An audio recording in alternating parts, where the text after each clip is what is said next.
পাৰ্থ চাওক, ডক্টৰ হিমন্ত বিশ্ব শৰ্মা চৰকাৰখনে শপত লৈছিলে 10 মে 2021 আৰু 9 জুন 2022 প্ৰথমটো সম্প্ৰসাৰণ হৈছিলে আৰু সেই সময়তে দুগৰাকী বিধায়ক মন্ত্ৰী হিচাপে শপত লৈছে। তেওঁলোক আছিল নন্দিতা গাৰ্লুচা আৰু জয়ন্ত মল্ল বৰুৱা। আৰু তাৰ পৰৱৰ্তী সময়ত পৰিমল শুক্লবৈদ্য যেতিয়া দিল্লীলৈ গ'ল, অৰ্থাৎ সংসদলৈ সাংসদ হিচাপে নিৰ্বাচিত হ'ল,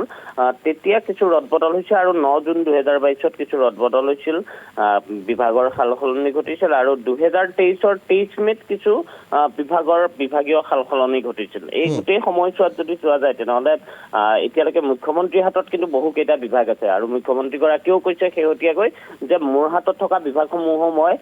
ভগাই দিয়াৰ চেষ্টা কৰিম, মই বিভাগসমূহ ভগাই দিম। গতিকে 4গৰাকী যিহেতু নতুন মন্ত্ৰী অন্তৰ্ভুক্ত হৈছে, গতিকে তেওঁলোকক এই ক্ষেত্ৰত যদি চোৱা যায় তেনেহ'লে মন্ত্ৰী সঞ্জয় কিষাণৰ হাতত যিকেইটা বিভাগ আছিলে, সেই সঞ্জয় কিষাণৰ হাতত থকা বিভাগকেইটা চাহ জনগোষ্ঠীৰ কল্যাণকে ধৰি শ্ৰম উন্নয়ন, এই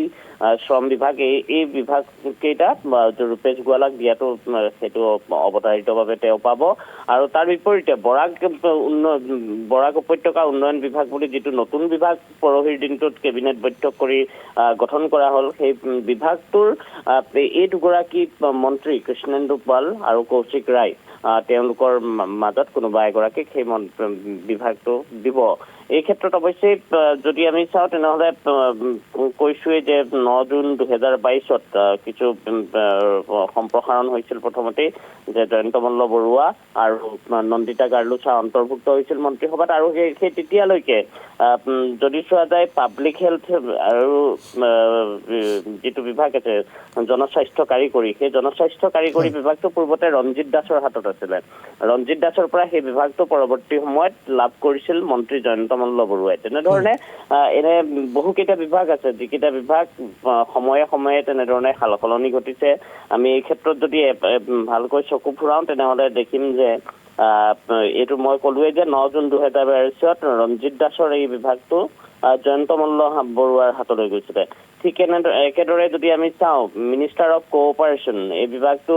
11 মে 2021 লাভ কৰিছিলে অতুল বৰাই, অৰ্থাৎ শপত গ্ৰহণৰ পিছদিনা। আৰু তাৰপিছত 9 জুন 2022 নন্দিতা গাৰ্লুচাক সেই বিভাগটো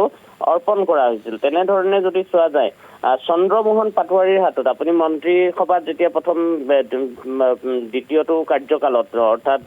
প্ৰথম সোণোৱাল মন্ত্ৰীসভাতো যিহেতু চন্দ্ৰমোহন পাটোৱাৰী আছিল, পৰৱৰ্তী সময়ত যেতিয়া ডক্টৰ হিমন্ত বিশ্ব শৰ্মা মন্ত্ৰীসভাত তেওঁ সোমাল,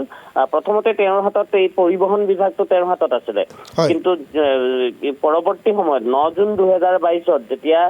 প্ৰথম সম্প্ৰসাৰণ ঘটিছিলে শৰ্মা মন্ত্ৰীসভাৰ, আৰু তেতিয়াই পৰিমল শুক্লবৈদ্যক এই বিভাগটো অৰ্পণ কৰা হৈছিলে। আৰু পৰৱৰ্তী সময়ত কিন্তু যেতিয়া আকৌ পৰিমল শুক্লবৈদ্য সংসদলৈ নিৰ্বাচিত হৈ গ'ল, পৰিবহণ বিভাগটো তেতিয়া কেশৱ মহন্তৰ হাতলৈ গ'ল। অৰ্থাৎ পৰিবহণ বিভাগটো এতিয়ালৈকে এই যি 3.5 বছৰীয়া কাৰ্যকাল, এই 3.5 বছৰীয়া কাৰ্যকালত অকল পৰিবহণ বিভাগটো 3গৰাকী মন্ত্ৰীয়ে এতিয়ালৈকে চম্ভালিছে। প্ৰথম চম্ভালিলে চন্দ্ৰমোহন পাটোৱাৰী, তাৰ পৰৱৰ্তী সময়ত চম্ভালিলে পৰিমল শুক্লবৈদ্যই, আৰু বৰ্তমান চম্ভালি আছে এতিয়া কেশৱ মহন্ত। এইটো মন কৰিবলগীয়া কথা। গতিকে পৰিবহণৰ ক্ষেত্ৰত হয়তো পৰিবহণ বিভাগটো সাল সলনি ঘটিব পাৰে, পৰিবহণ বিভাগটো কাৰোবাক কেশৱ মহন্তৰ পৰাও দি দিলেও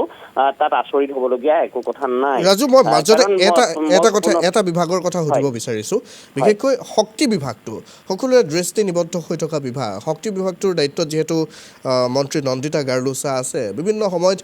নন্দিতা গাৰ্লুচাই শক্তি বিভাগটো চম্ভালিব পাৰিছে নাই পৰা এনেধৰণৰ প্ৰশ্ন উত্থাপিত হয়। আনকি আজিলৈকে যি শক্তি বিভাগৰ সৈতে জড়িত যিকোনো বিষয় হওক, মুখ্যমন্ত্ৰীগৰাকীয়ে হাত ধৰিবলগীয়া হয়। মন্ত্ৰী নন্দিতা গাৰ্লুচাই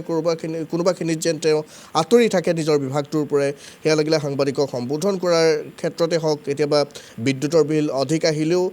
ৰাইজৰ ক্ষোভৰ সন্মুখীন হ'বলগীয়া হয় শক্তিমন্ত্ৰীগৰাকী। তেনেস্থলত শক্তিমন্ত্ৰীগৰাকীয়ে কোনোবা ক্ষেত্ৰত যিহেতু বিভাগটো চলাই নিয়াত ৰাইজৰ মতে পৰা নাই, তেনেস্থলত এই বিভাগটো তেওঁৰ পৰা কাঢ়ি অনাৰ সম্ভাৱনা আছে নেকি? চাওক, শক্তি বিভাগৰ ক্ষেত্ৰত আমি যদি চাওঁ, মন্ত্ৰী বিমল বৰাৰ হাতত এই বিভাগটো আছিল। বিমল বৰাই যেতিয়া শপত গ্ৰহণ কৰিছিল, শপত গ্ৰহণ কৰাৰ পিছদিনাই এই বিভাগটো, শক্তি বিভাগটো লাভ কৰিছিল বিমল বৰাই। আৰু পৰৱৰ্তী সময়ত যেতিয়া প্ৰথমটো সম্প্ৰসাৰণ শৰ্মা মন্ত্ৰীসভাৰ ঘটিছিল, নন্দিতা গাৰ্লুচা মন্ত্ৰী হিচাপে শপত লৈছিল, আৰু তেতিয়া 9 জুন 2022 এই বিভাগটো শক্তি বিভাগটো মন্ত্ৰী বিমল বৰাৰ পৰা মন্ত্ৰী বিমল বৰাই কিন্তু সেই সময়ছোৱালৈকে যদি খুব বন দিয়ে পাৰ্থ যে শক্তি বিভাগটো যেতিয়া বিমল বৰাৰ হাতত আছিল তেতিয়া কিন্তু শক্তি বিভাগে কিছু শক্তি বিভাগক লৈ বিভিন্ন বা বাতৰি কিন্তু কমি আহিছিলে লাহে লাহে আৰু শক্তি বিভাগটো খুব সুচাৰুৰূপে চলাই থকাৰ এটা বিভিন্ন স্থানত আপুনি যদি কোৱা যায় আপুনি সামাজিক মাধ্যম হওক বা অন্যান্য ক্ষেত্ৰতে আপুনি যিকোনো মানুহৰ যদি ক'ৰবাত কিবা ক'বলগীয়া থাকে তেনেহ'লে মানুহে সাধাৰণতে আজিকালি বাছি লয় এই সামাজিক মাধ্যম আৰু সেই সামাজিক মাধ্যমৰ কিন্তু যি বিভিন্ন সময়ত থকা সমালোচনা সেই সমালোচনাৰ পৰা কিন্তু বহু সময়ত আঁতৰত থকা দেখা গৈছিল বিমল বৰা কাৰণ বিমল বৰা সেই সময়ত এই বিভাগটোক লৈ কোনো ধৰণৰ সমালোচনা কৰা নাছিল প্ৰথম পৰ্যায়ত কিছু আছিল কিন্তু পৰৱৰ্তী পৰ্যায়ত বিমল বৰাই গোটেই বিভাগটো খুব সুচাৰুৰূপে চলাই যোৱাৰ কিছু প্ৰশংসা সেই সময়ত তেওঁ সাধুবাদ বুটলিবলৈ সক্ষম হৈছিল কিন্তু যেতিয়াই নন্দিতা গাৰ্লুচাৰ হাতলৈ এই বিভাগটো গ'ল নন্দিতা গাৰ্লুচাক বিভাগটো চমজাই দিয়াৰ পিছতে কিছু কিন্তু এতিয়ালৈকে আপুনি বৰ্তমানলৈকে যদি চাই শক্তি বিভাগক লৈ বিভিন্ন সময়ত বিভিন্ন প্ৰশ্ন উত্থাপন হৈছে বিশেষকৈ স্মাৰ্ট মিটাৰক লৈ বিভিন্ন সময়ত বিভিন্ন প্ৰশ্ন উত্থাপন হৈছে কিন্তু নন্দিতা গাৰ্লুচাক আপুনি কোৱাৰ ধৰণে নন্দিতা গাৰ্লুচাই এই গোটেই ইমান সমালোচনা হৈ থকাৰ বাবে মানুহে এটা কথা শুনিব বিচাৰে বহু সময়ত আপুনি চাব ৰাইজে যেতিয়া কিবা এটা অভিযোগ উত্থাপন কৰে সেই অভিযোগৰ ক'ৰবাত নহয় ক'ৰবাত চৰকাৰখনৰ ফালৰ পৰা যেতিয়া কিছু কথা যদি কৈ দিয়া যায় তেনেহ'লে ৰাইজে ক'ৰবাত বুজিবলগীয়াখিনি বুজিবলৈও চেষ্টা কৰে কিন্তু নন্দিতা গাৰ্লুচা কিন্তু আজিলৈকে আকোৰগোজ তেওঁ কোনো ধৰণৰ কথা তেওঁ বুজাবলৈও চেষ্টা নকৰে আৰু তেওঁ যে বিভাগটোক খুব ভালকৈ বুজিছে সেই কথাও কিন্তু আমি পতিয়ন যাব নোৱাৰো আজিলৈকে আমি মন্ত্ৰী নন্দিতা গাৰ্লুচাৰ ক্ষেত্ৰত সেইখিনি দেখিছো বাকী বিভাগ তেওঁ কেনেধৰণে কি চম্ভালিছে সকলোৱে দেখিয়ে আছে কিন্তু নন্দিতা গাৰ্লুচাই এই শক্তি বিভাগটোক খুব সুচাৰুৰূপে চলাই যোৱাৰ যিটো কথা থাকিব লাগিছিলে সেইটো কিন্তু তেওঁৰ ক্ষেত্ৰত দেখিবলৈ পোৱা এতিয়ালৈকে যোৱা নাই আৰু যদি বাকী বিভাগখিনিৰ কথাও আমি পাতো তেনেহ'লে আমি পৰ্যটন বিভাগৰ এটা কথা ক'ম যে পৰ্যটন বিভাগটো বিমল বৰাৰ হাতত আছিল পৰ্যটন বিভাগটো পৰৱৰ্তী সময়ত জয়ন্ত মল্ল বৰুৱাৰ হাতলৈ হস্তান্তৰ কৰা হৈছিলে সেইটো ৰাজু এতিয়া ধৰক পৰ্যটন বিভাগ হওক বাকীকেইটা বিভাগৰ কথা মই বাদ দিলোঁ কেইটামান বিশেষ বিভাগ আছে বিশেষকৈ আমি যদি কওঁ যোগান বিভাগটোৰ কথাই খাদ্য আৰু অসামৰিক যোগান বিভাগ যিটো সেই বিভাগটোৰ সৈতে ৰাইজ যেন প্ৰত্যক্ষভাৱে জড়িত হৈ থাকে এতিয়া যোগান বিভাগৰ দায়িত্ব যিহেতু মন্ত্ৰী ৰঞ্জিত দাসক অৰ্পণ কৰা হৈছিল এতিয়া সেই বিভাগটোৰ দায়িত্ব পুনৰ সাল সলনি কৰা হ'বনে একেগৰাকী মন্ত্ৰীৰ হাততে থাকিব তেনেধৰণৰ কিবা দিছপুৰৰ পৰা খবৰ আহিছে নেকি সাল সলনি হোৱা সন্দৰ্ভত চাওক এই বিভাগটোক লৈ বিভিন্ন কথা এতিয়ালৈকে উত্থাপন হৈ আছে যে খাদ্য আৰু খাদ্য অসামৰিক আৰু যোগান বিভাগ যিটো বিভাগৰ সৈতে আপোনাৰ ৰেচন কাৰ্ডকে ধৰি বিভিন্ন বিষয় তাত অন্তৰ্নিহিত হৈ আছে গতিকে ৰাজু মই এই প্ৰশ্নটো কৰাৰ কাৰণটো হৈছে বিশেষকৈ আমি যদি লক্ষ্য কৰোঁ এতিয়া যোগান বিভাগটোৰ কথাই যদি আমি উদাহৰণস্বৰূপে লওঁ আমি সাধাৰণ ব্যক্তিসকলৰ সৈতে পোনপটীয়াভাৱে জড়িত এটা বিভাগ পৰ্যটন বিভাগ হয়তো মানুহে বছৰত কেতিয়াবা কোনোবা দিনা ফুৰিবলৈ যাবও পাৰে নাযাবও পাৰে তেনেধৰণৰ কথা মানুহৰ ইমান জ্ঞাত নহয় বিশেষকৈ কেইটামান বিভাগ আছে যোগান বিভাগ গুৱাহাটীত থকা লোকসকলৰ বাবে গুৱাহাটী উন্নয়ন দপ্তৰ বিভাগটো এইসমূহ বিভাগৰ মন্ত্ৰী কোনে লাভ কৰিব বন বিভাগটো হওক স্বাস্থ্য বিভাগটো হওক শিক্ষা বিভাগটো হওক এইসমূহ বিভাগৰ দায়িত্ব কোনে লাভ কৰিব এই বিষয়বোৰৰ ওপৰত কিন্তু এগৰাকী সাধাৰণ ব্যক্তিৰো দৃষ্টি নিবদ্ধ হৈ থাকে কিন্তু PWD বিভাগ এনেধৰণৰ বিভাগবোৰৰ ওপৰত চাওক এই বিভাগটো বিশেষকৈ খাদ্য অসামৰিক আৰু যোগান বিভাগ যিটো আছে এই বিভাগটোক লৈ বিভিন্ন সময়ত বিভিন্ন কথা উত্থাপন হয় আৰু আপুনি কোৱাৰ ধৰণে যে কিবা এটা সামগ্ৰীৰ যেতিয়া দাম বৃদ্ধিৰ কথাটো আহে সেই তেতিয়া পোনচাতে এই বিভাগটোক লৈ তেনেধৰণৰ প্ৰশ্নও আহে আৰু এই বিভাগটোক লৈ আপুনি কোৱাৰ ধৰণে যে মন্ত্ৰীসভাৰ সম্প্ৰসাৰণ ঘটাৰ লগে লগে চাৰিগৰাকী যি নতুন মন্ত্ৰী অন্তৰ্ভুক্ত হ'ল এই চাৰিগৰাকী মন্ত্ৰী অন্তৰ্ভুক্ত হোৱাৰ লগে লগে এই কথাটো আহিছে যে কি বিভাগ তেওঁলোকক এলট কৰা হ'ব তেওঁলোকক কি বিভাগ দিয়া হ'ব এই ক্ষেত্ৰত বহুতে ক'ব বিচাৰে যে জলসিঞ্চন যিটো বিভাগ আছে সেই জলসিঞ্চন বিভাগটো মন্ত্ৰী অশোক সিংহালৰ হাতৰ পৰা যাব আৰু অশোক সিংহালৰ বিশেষকৈ তেওঁৰ যিগৰাকী ব্যক্তিগত সহায়ক সেই ব্যক্তিগত সহায়কগৰাকীয়ে জলসিঞ্চনক এক প্ৰকাৰ ধনসিঞ্চনলৈ পৰিৱৰ্তন কৰা বুলি বিভিন্ন আছে বিভিন্ন বাতৰি সম্প্ৰচাৰ হৈছে আৰু তাৰ পিছত সেই অভিযোগৰ ভিত্তিতে বহুতে ক'ব বিচাৰে এই বিভাগটো তেওঁৰ পৰা কৰ্তন কৰা হ'ব মন্ত্ৰী অশোক সিংহালৰ পৰা এই বিভাগটো কৰ্তন হোৱাৰ খুবেই সম্ভাৱনা আছে আৰু তাৰ লগতে আমি যদি চাওঁ বাকী যিসমূহ বিভাগ আৰু বিশেষকৈ আপুনি কোৱা এই খাদ্য অসামৰিক যোগান বিভাগ যিটো আছে এই যোগান বিভাগক লৈ মন্ত্ৰী ৰঞ্জিত দাসে যদি যোগান বিভাগটোৰ ক্ষেত্ৰত তেওঁ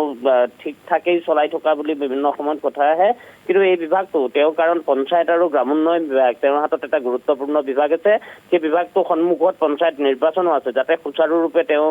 সেই বিভাগটো চলাই যাব পাৰে। এই বিভাগটো খাদ্য অসামৰিক যোগান বিভাগ কেনেবাকৈ কৰ্তন হ'ব পাৰে নেকি, তেনেকুৱা ধৰণৰ এক চৰ্চাও কিন্তু দিছপুৰৰ বাহিৰে ভিতৰে চলি আছে। তাৰ লগতে মাইন্স এণ্ড মিনাৰেলছ যিটো বিভাগ আছে, কয়লা খনন বা বিভিন্ন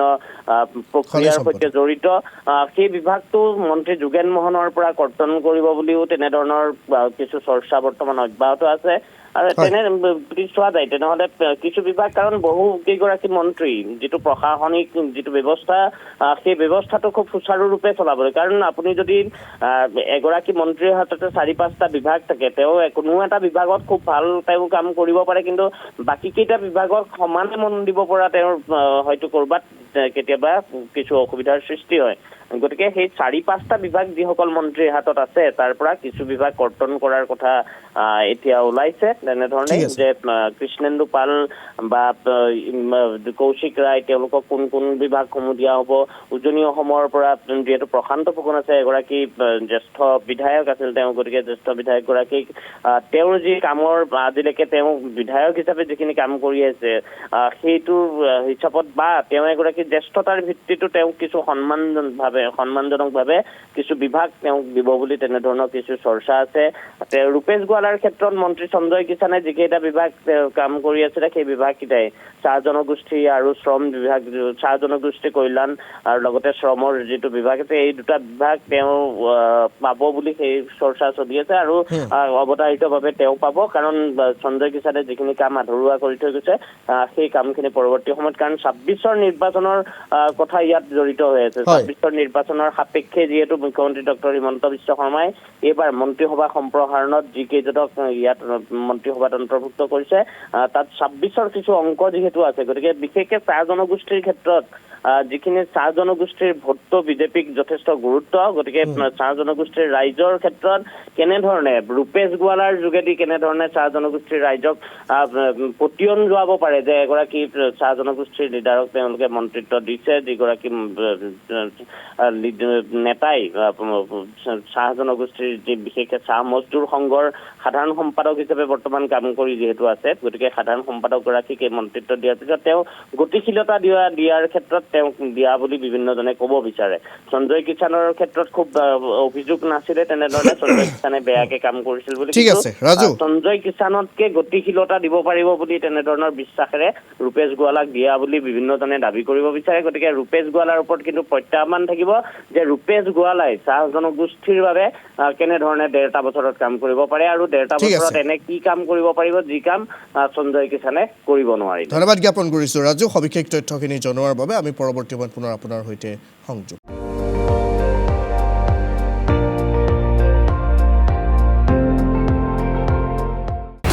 আপুনি চাই আছে ND24,